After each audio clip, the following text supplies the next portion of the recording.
All right. Well, thanks again for being on this whenever you're watching this. As we get ready and explore our potential attendance for the 2022 ELCA Youth Gathering to Minneapolis, Minnesota.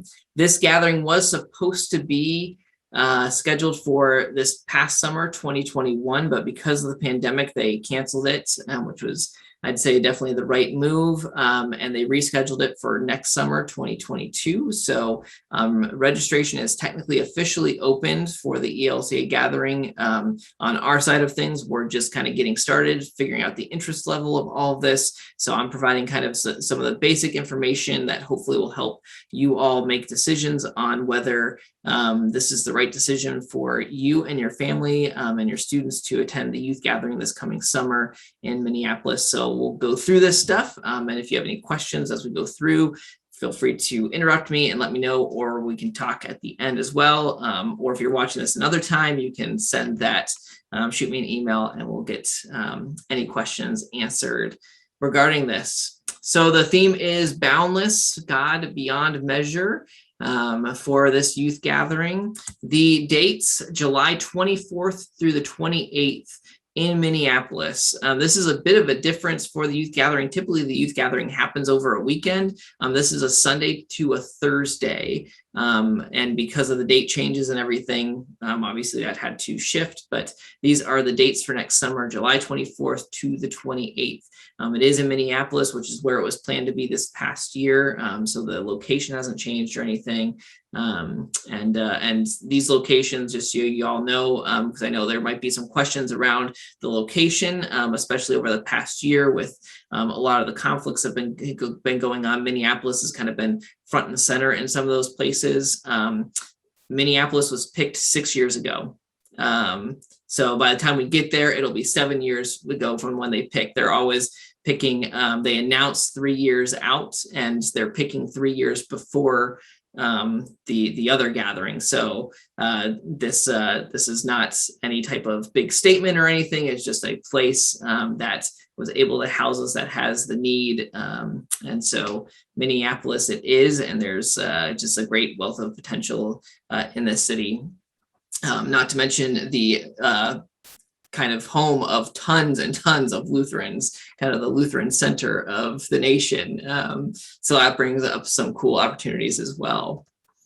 Costs, of course, this is a big deal for the youth gathering. Youth gathering is not a cheap thing. And I will say that flat out, it is not, there's no way else to cut it. It is can be a very expensive thing.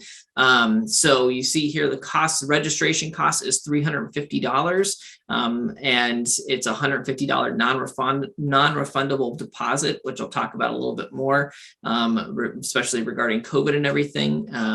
So that's what we're asking up front is $150 to register any student that wants to attend, and then the remaining will collect over time, but $350 is the registration cost. These other costs are all estimated. Registration is the only definite cost we know right now. Housing, we estimate to be about $350 a person. The ELCA, they tell us what hotel, they assign us to a hotel. We don't get to choose. We also don't get to choose to not stay in a hotel. We have to stay at a hotel that they assign to us. So it's they tell us usually to average around $160, $180 a night per hotel room. So we're estimating around $350 for the hotel per person for this trip. We're talking about 4 to 5 nights, depending on how travel pans out and everything.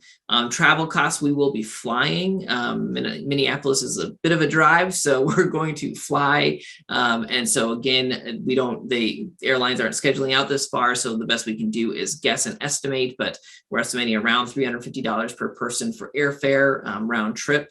And then food costs, unlike mission trips where we can cook for ourselves, We're staying in a hotel, and so the chances of us having a kitchen and be able to cook for ourselves is pretty rare, and so we probably can't really count on that, let alone transportation to go out and buy any food. So we're pretty much limited to eating at restaurants. So food costs are a bit higher. I'm estimating on the high side about $35 a day per person. So about $200 in food costs per person for the week. I have estimated high on all of this stuff. So because I don't like to surprise people. It's much easier to be able to say, hey, you owe less money than, hey, we need to collect more money, right? So so I've estimated high on all this, but all this ends up coming out to $1,250 for the cost of the trip, which I know is a lot of money. So fundraising always comes into question then next, right?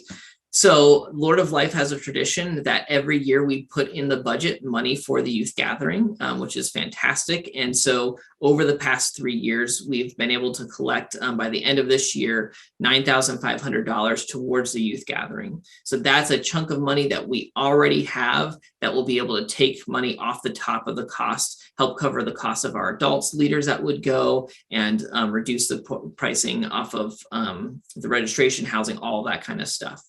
So that is huge. We are going to be launching actually this weekend, this first weekend in October, something called the Big Hashtag or Big Number Giving. We did this last year with our middle schoolers for Luther Rock. We're making it even larger where, and Kyle had used to do this with Luther Rock as well, where you had envelopes with numbers on them. You take a number and you put in the envelope, or you give however much money that number is valued at. So if you pick the $9 envelope, you put $9 in it, and that goes to the fundraiser. We're doing numbers 1 through 250. It can also be done, it's being done digitally this year. And if we get every single number between $1 and $250 turned in, we will raise over $30,000 for our youth.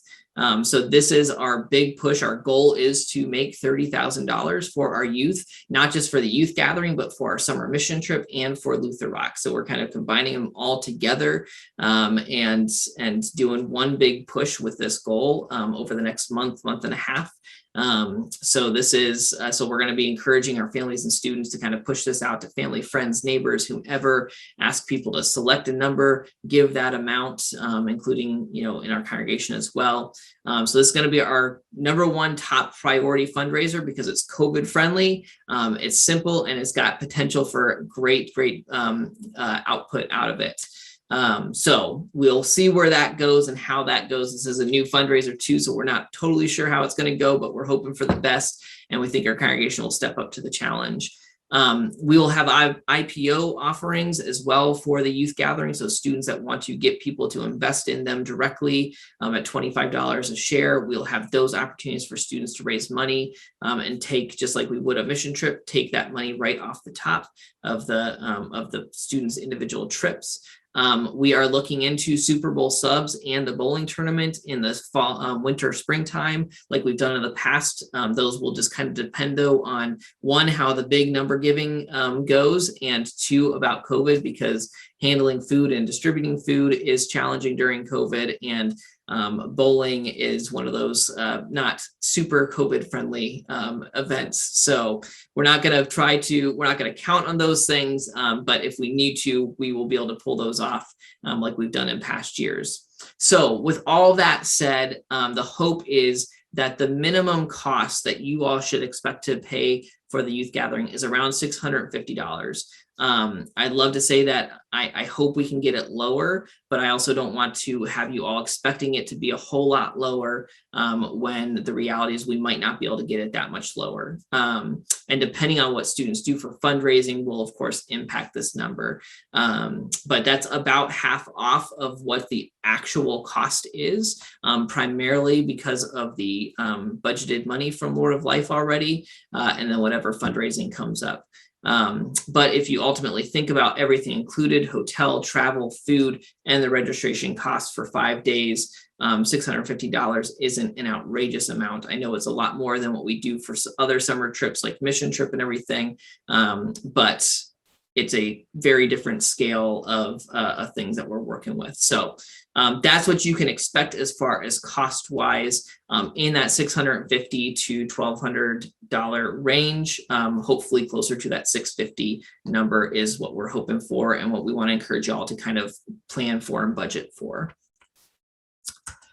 As far as the travel goes, because we don't know what our options are as far as plane times and that sort of thing, there is the possibility that we would leave on July 23rd and or return on the 29th. So a day on either end. The first thing on July 24th, the very first thing of the gathering, is until 6 p.m. We have the time zone stuff works in our favor going out there.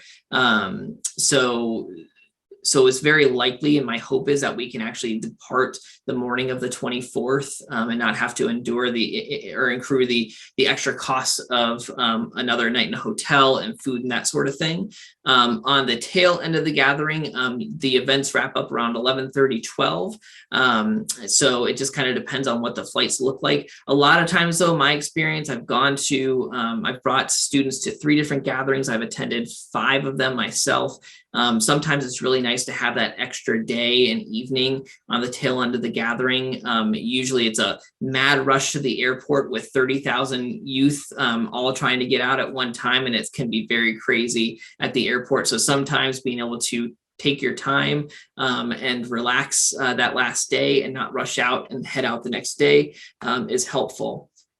I have factored into the costs already an extra day to the gathering. So you don't have to worry about the cost going up depending on, if we stay an extra day or two. This is just more for you all as far as planning purposes go, to be thinking about calendar wise what that looks like. And the hope is that by the end of this year, we'll have locked down exactly what we're going to do, if we're leaving a day early, staying a day longer, or both. But just to have that in your mind as you're thinking through planning stuff.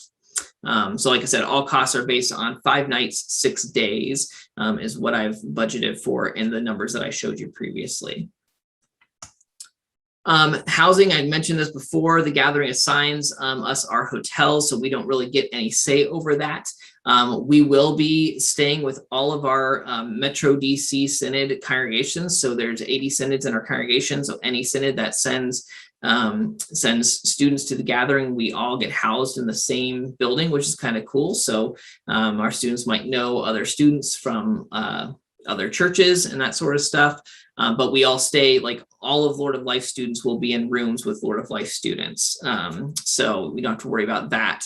We'll be having approximately 4 students per room, which does mean that our students won't get a bed to themselves. Again, this is to there is limited hotel room space. So the gathering doesn't give, a bed for every single individual. It's just not possible in the logistical part of that. But also for cost savings, if we stick 4 students in a room that can hold 4 students or 4 people, then obviously our costs are lower because we're dividing that room cost by 4 people and not 2 people. So we will be attempting to get rooms that have 2 queen size beds, and students of the same gender would be sharing those. Adults would be housed separately in rooms down the hall from the students, but not in the same rooms. So this is the housing situation with the gathering is one of the challenges that we have to work through. But we just want to be upfront to let everybody know that this is typically the situation with the housing is 4 students in a room, which means students are sharing a bed. So that is the housing situation. All right, probably biggest questions is around COVID. The gathering just announced a week ago, right before they opened registration, that they are requiring students to, all attendees, adults, students, everybody, to be fully vaccinated or to have a negative COVID test. Right now they're saying 72 hours, I believe, before they come to the gathering. That 72 hours isn't set in stone, I believe, based on the wording that they've stated, but they are they're mandating the vaccine or a negative COVID test. So that is something to need to be aware of. The masking situation, because it's so far out and not knowing where we're going to be at that point, they're not making any statements on whether masks are going to be required or not, but they're going to be following whatever the current CDC and the local health department says is recommended for once we're there in that time and space. So if the CDC and the local health departments are saying to wear masks, then we'll be wearing masks. If they say, no, it's okay, then it'll be kind of based on individual desires at that point. So that is a to be determined situation. Social distancing, it's really not an option, unfortunately. It is, if this is like other youth gatherings, we're talking about 30,000 plus people in a football stadium, getting on buses. Logistically, there is just no way to pull this event off with proper social distancing. And so we can't say that's going to be something. Obviously, we'll do our best. As Lord of Life, we will do our best to keep our students at distances when possible, but we can't, in good faith, tell you all that we will be social distancing in any way, shape, or form. The hotel rooms alone, having students in the hotel rooms together, getting on buses. That's not just going to be our congregation; it's going to be buses with other people from all across the country. So know that social distancing is just not something that's able to happen at the youth gathering. And then the gathering has said that if the gathering does get canceled, they are moving forward as if it is happening. But if things change in the world, if things get worse as far as the pandemic goes, or if they don't hit registration numbers, there's a possibility that it could be canceled. If that is the case, then any deposits that are paid, that $150 deposit, which is not refundable, those deposits will be moved to the 2024 gathering, which is the next time the gathering will happen. They're not going to be able to push this one back another year. So they're just going to get back into their 3-year cycle. So 2024 would be when the next gathering would have happened no matter what. So those deposits would be moved to that, or they would be considered donations depending on the situation. Lord of Life does not have the ability to refund the $150 if we're not getting refunded the $150. So there is some risk in registering, which I wish I could say something besides that, but that is just the reality, and we're trying to be upfront about the reality with this. So that is the primary COVID stuff that they've got going on. Let's see. Registrations. So registration is open, and we are opening it for Lord of Life 2 to see where we are at as far as the interest level goes. So if you go online, I'll show you the web link here in just a minute. If you go online to our website, I've just updated everything today. There's an online form you can fill out, and you can pay the $150 deposit all online.